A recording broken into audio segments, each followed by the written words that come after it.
Hello, and welcome to the very first episode of Jedi Guybrarian's Holocron. It's a place for discussions of sci-fi fantasy and book talks, and especially Star Wars. So today, I will begin a discussion of the new novel by Ray Carson, known as The Rise of Skywalker. Now, this book has many extra expanded moments and details in it that are not in the film. In fact, I'll let you in on a little secret. Most books are like that. They have more details than movies. Anyway, so what I'm going to do is I'm just going to read a little from the book. I'm going to share my thoughts, and then I'm going to let others share their thoughts in the comments. And an important rule for doing this, this is not a place for bashing Star Wars. And not a place for rude arguing with others. So if you're into that kind of stuff, please don't hang out here, okay? This is a friendly place for sci-fi fantasy fans and Star Wars fans to converse in a positive manner. And yes, I have been given a blessing to do this by a couple of different people associated with the creation and the publication of this book, because I did talk to them online first. So, here we go. In Chapter 1... Leia is training Rey, and we get much more conversation between the two of them and a lot of details. Rey asks Leia about the time that she, Leia, stopped training to be a Jedi. So I'm going to start on page 6. This is Leia talking at first. "I treasured each moment I spent with my brother," Leia added. "The things he taught me, I use them every day. Once you touch the Force, it's part of you always. Over the years, I continued to learn, to grow. There were times on the Senate floor when the meditations I practiced with Luke were the only thing that kept me from causing a galactic incident." Rey frowned. Leia didn't need patience. She could have made anyone do anything she wanted with the power of the Force. Surely she'd been tempted. "Was Luke angry when you quit?" She hoped Leia noticed that she could talk and float at the same time now. That was progress, right? Currently, Leia's talking to Rey, but Rey is floating a little ways above the ground while they have the conversation because she's training. Leia paused to consider. "He was disappointed, but he understood. I think he held out hope that I'd return to it someday." Rey almost laughed. He should have known better. Once Leia made a decision, it was for keeps. "I gave him my lightsaber to convince him otherwise. Told him to pass it on to a promising student someday." But Leia's voice had grown tight. Rey sensed she was holding something back. "Where's your lightsaber now?" "No idea." "Now stop trying to distract me," Leia said. "Reach out." Rey refocused and emptied her mind of worries, just as Leia had taught her. She cast out her awareness, opened herself to anything the Force might want to tell her. Tentatively, she called for him. "Master Skywalker." Nothing, nothing, and more nothing. "Master Leia, I don't hear anyone." "Let go of all thought. Let go of fear. Reach out. Invite the Jedi of the past to be with you." "Be with me. Be with me." She waited all of a second, maybe 2. "They're not with me." Rey made a noise of exasperation, then flipped herself neatly to land on the ground. Rocks toppled around her. "Rey," Leia said, "be patient." "I'm starting to think it's impossible to hear the voices of the Jedi who came before," Rey said, striding toward Leia. Leia's face held a hint of a smile. "Nothing's impossible." Rey grabbed her blast helmet and leapt to her feet. "Nothing's impossible," she echoed, trying to believe it. "I'm going to run the training course. That I can do." Rey needed to run, or maybe hit something. Leia handed her Luke's lightsaber. Rey took it reverently. Then she dashed into the jungle, BB-8 rolling after her. Okay, so what I really liked about this part is learning that Leia is aware that you can talk to Jedis of the past. And she's trying to help Rey learn how to do this. I also liked that Leia is trying to teach Rey about the importance of patience, something that Yoda tried to teach Luke back in The Empire Strikes Back. This also got me thinking about how patient we all have to be right now in reality, in our real lives. How we need to listen to our mentors during difficult times. The way that Rey is trying to listen to Leia and trying not to rush through everything too quickly. I think that's important for what we're dealing with right now in our lives. So let's go to another part from chapter 1. This passage is a little later on page 8. Leia turned and began walking back toward the base. She reached out a hand and let her fingers trail through the ferns and broad-leafed creepers that lined her path. Ajan Kloss held so many good memories. That's the name of the planet. Years ago, she'd trained here with Luke, who had declared it nice Dagobah. He'd claimed it was as wet, warm, green, and overflowing with life as the planet where he trained with Yoda, except it didn't smell bad. She stepped into a clearing. To her right, a large tree with a massive trunk reached for sunlight. Leia had trained right here in this very spot. She reached out and touched the tree trunk reverently. A large bowl of bark had formed around an old wound. It was almost sealed shut. Leia had been the one to damage the tree. She'd swung for Luke with her lightsaber and missed, slashing into the tree trunk instead. This tree had been healing itself for more than 2 decades. "Oh, Luke, I hope I'm doing this right," she thought. Leia was no Jedi Master, but she had learned from the best, and not just from Luke. Over the years, she'd occasionally heard the voice of Obi-Wan Kenobi through the Force, and even more rarely that of Yoda. Some days it had felt as though she'd learned from the Force itself. She was first and foremost a politician and a general, but she had accepted her Jedi legacy and embraced it as best she could.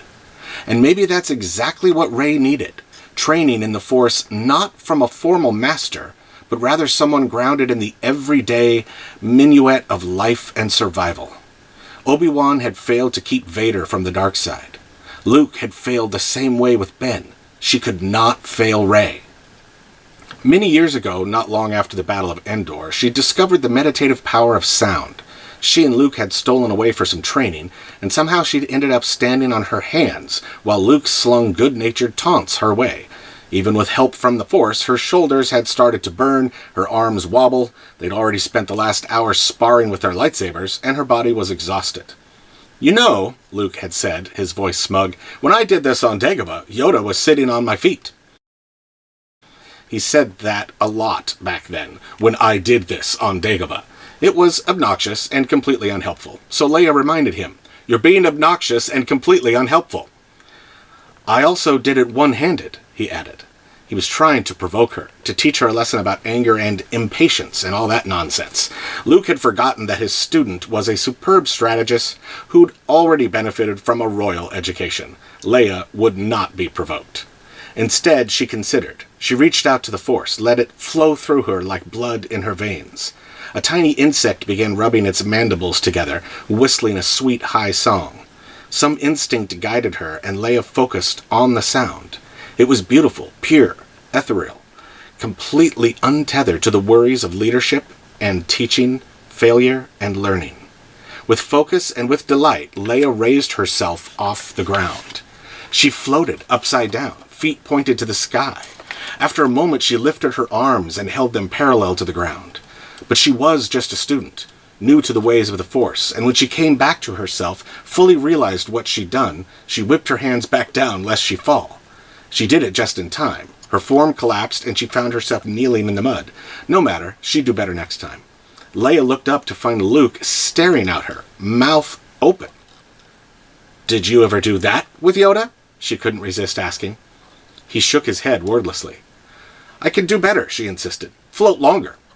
Luke found his voice. "You're going to make me a better teacher," he said. Not the response she'd expected. "What do you mean?" He reached down, helped her up. "Your footwork is terrible," he said. "Don't get me wrong, your lightsaber craft is coming along, but you do other things.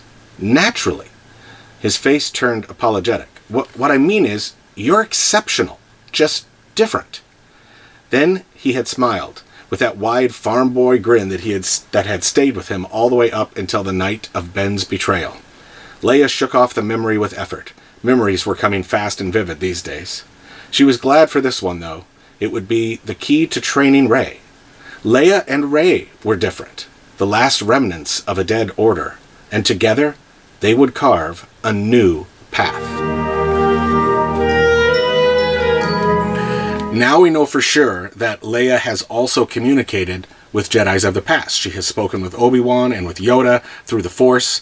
And also, for those of you who wondered how Leia was able to float through space in The Last Jedi, now we hear a little bit about how that was part of her training, and how she actually had a specific, unique quality to be able to float and move like that in the air.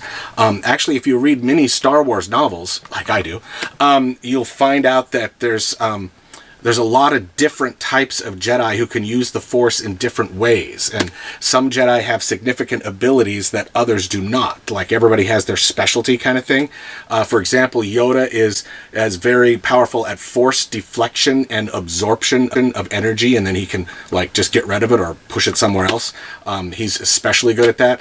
And also Mace Windu, he has a special Force ability that's called Shatterpoint, where he can see people's weaknesses and how those weaknesses can affect a significant event or moment taking place. Anyway, I think it's just really cool to find out that Leia has a special talent in the Force too. And I also think that's a really cool message about how we all have unique abilities that we can discover, and we can all be different and still be Jedi. So that's pretty awesome.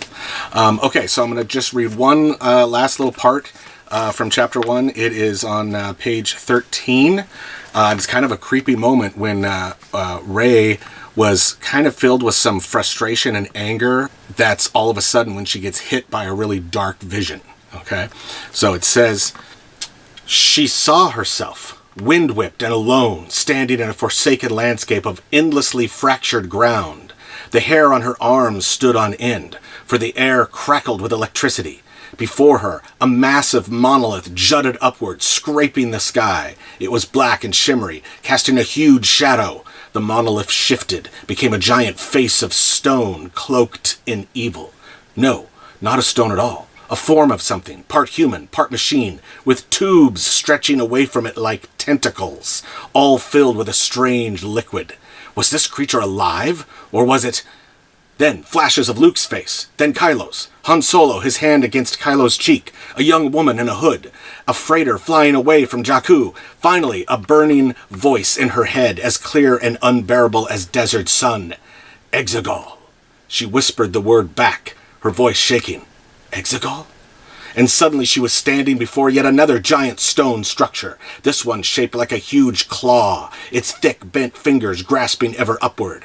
Her legs twitched as if to flee, even as something about it beckoned to her, invited her. She found herself wanting to approach the massive claw thing, wanting to know what it would feel like to run her fingers along its rough black surface.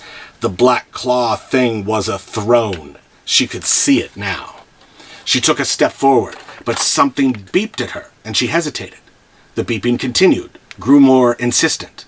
Clarity hit her like a quarterstaff to the jaw. Of course she couldn't touch that throne. It belonged to darkness and evil. She had already chosen a different path, hadn't she?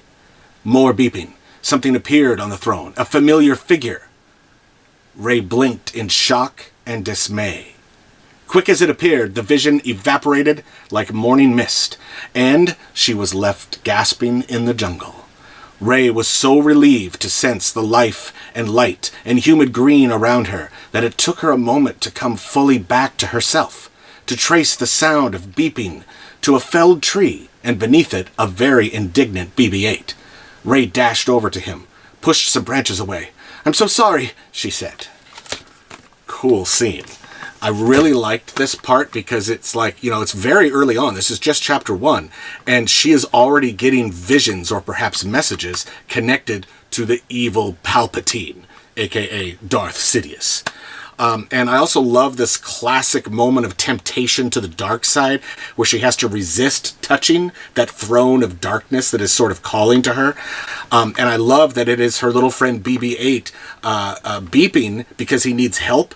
That is what kind of pulls her out of that dark trance and like makes her come back to herself. I believe myself, like the Jedi, that helping someone in need is always better than helping yourself to power. And I think that's what's happening in that moment. And it's such a great message to have in that scene. Okay, so that's all for now. If you want to buy this book, I suggest ordering online from our local Barnes & Noble store or Powell's Bookstore or even Vintage Books, which is a little bookstore on Mill Plain. So go ahead and please say something in the comments to let me know that you're here, and perhaps you would like to discuss something that I've just shared with you, or ask a question, or anything you want to talk about that's in relation to Star Wars and the Rise of Skywalker. I hope to hear from you. Stay safe, and may the Force and reading be with you.